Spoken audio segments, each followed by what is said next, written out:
Еден од ретките модели со кои Toyota не играше на сигурно, туку понуди нешто сосема поинакво, отиде во пензија, и тоа после цели 16 години. Станува збор за ретро-дизајнираниот FJ Cruiser, кој како концепт без планови за иднината се појави на салонот на автомобилите во Детройт 2003-та. Реакцијата на публиката беше доста позитивна и 3 години подоцна тој започна да се произведува.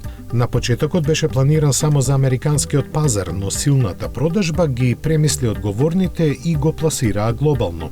Поставен на механиката на Forerunner, тој изобилуваше со робусност и теренска моќност која му ја даваше 4-литарскиот бензинец со 240 конски сили. Токму заради тоа не преживеа долго во Европа, а и американците се откажаа од овој модел во 2014-та. Сепак остана популарен во некои други делови од светот, пред се на Блискиот Исток и во десетина земји од Африка и Јужна Америка. Иако таму продажбата му беше повеќе од скромна, Toyota го произведуваше се додека цената му изнесуваше околу $45,000.